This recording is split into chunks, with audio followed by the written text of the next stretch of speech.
Colored pencils come in basic color packages for school children, upgraded sets for architects and other professionals, and elaborate collections of shades for the serious artist. It isn't so much the color variety that determines the quality, but the pigment concentration in the lead.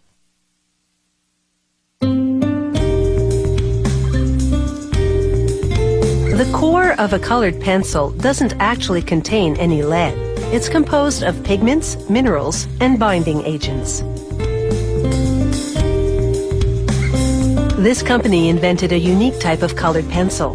The lead composition is such that it allows you to brush on a bit of water after you draw to create the effect of watercolor paints.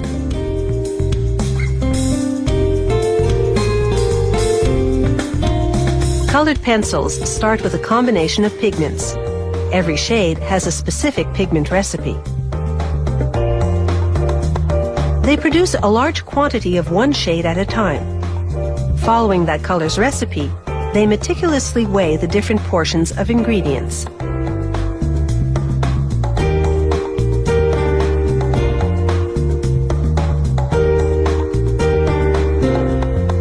They boil a specific quantity of water and additives and add binding agents, a secret blend of gums, resins, or waxes.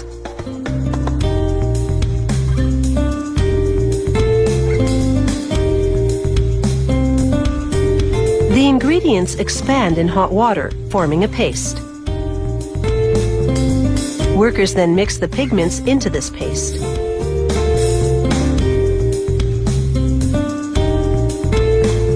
The next machine processes the paste into fine chunks, intensifying the color. The chunks move by conveyor belt into a cylinder that compresses them, then feeds them into an extrusion machine. The extruder squeezes the paste in a continuous stream that is the diameter of the pencil lead. In a top-secret process, the next machine chops this long lead into pencil-length leads.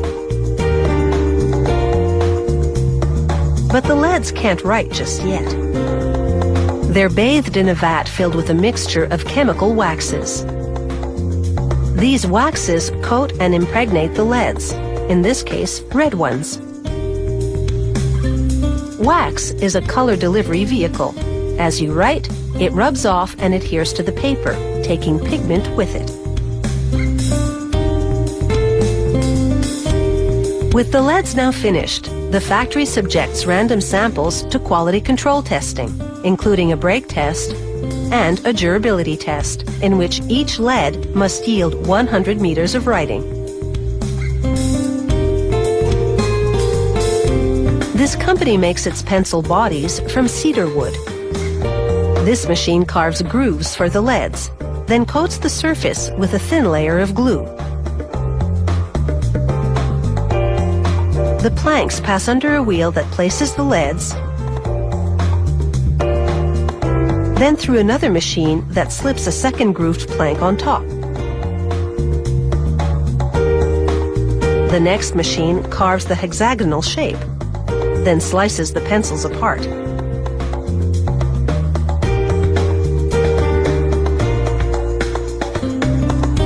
One at a time, the pencils shoot through a vat of colored varnish. Their exterior is now the same color as the lead inside.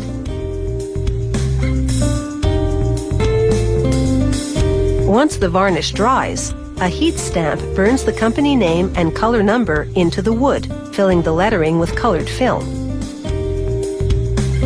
Then the pencils roll across an abrasive wheel, sharpening as they go.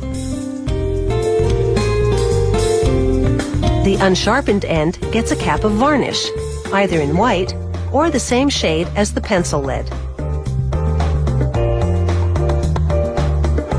The factory's equipment feeds the appropriate colors to the packaging area. As the pencils slide into their grooved tray, workers visually inspect each and every one. From pigments and planks to an artistic medium, the story behind the making of colored pencils is hardly black and white.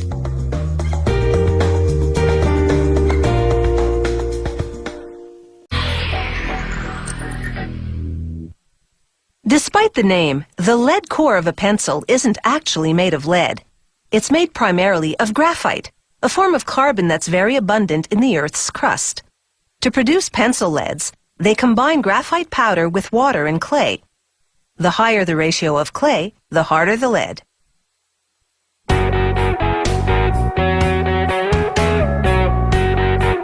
Quality graphite pencil leads don't break easily and glide smoothly on the page.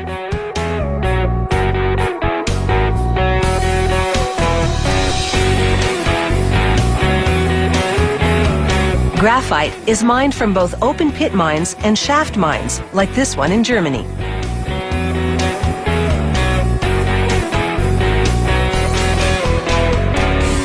Miners use hammer drills to bore holes for explosives.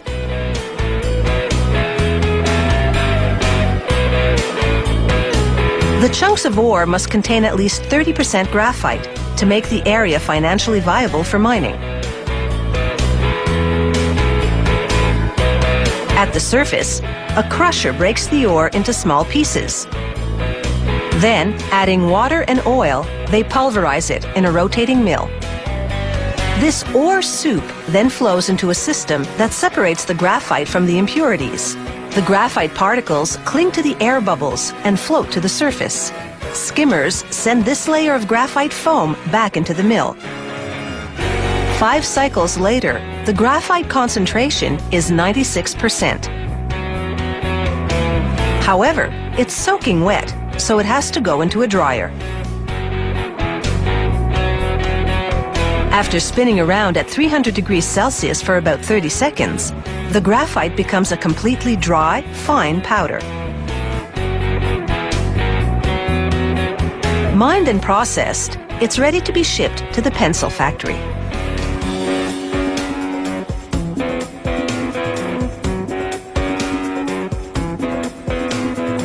To make pencil leads, the factory combines graphite powder with clay and water. During the 35-minute mixing cycle, it's critical to control the blending speed, pressure, temperature, and moisture level. This produces homogeneous granules, the key to ensuring that all the leads will be uniform in quality.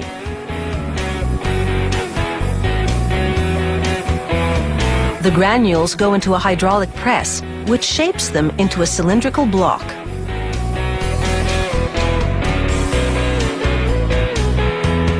Workers then wrap the block in film to prevent drying out and set it aside for a week to cure.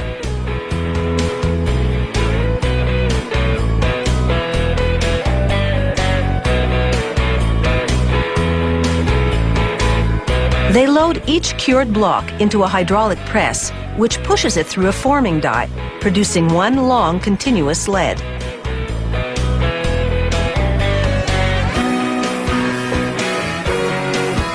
Different dies give different sized leads. The next machine then cuts the continuous lead into pencil lengths. The leads are the right thickness and length, but they're soft and pliable because they still contain water from the mixing process.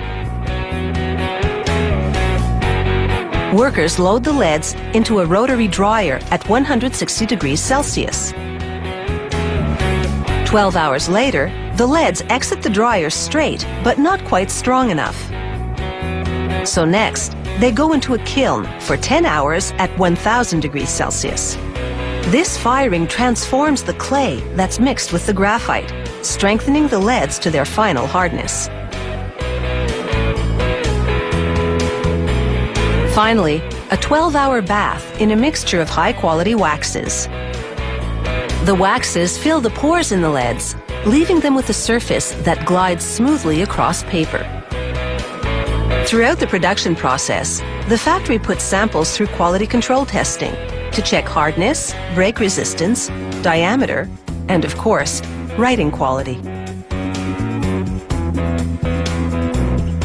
This company produces 3 different qualities of graphite leads in 16 different hardness levels, plus a full array of colored leads made similarly, but with pigment powders and waxes rather than graphite.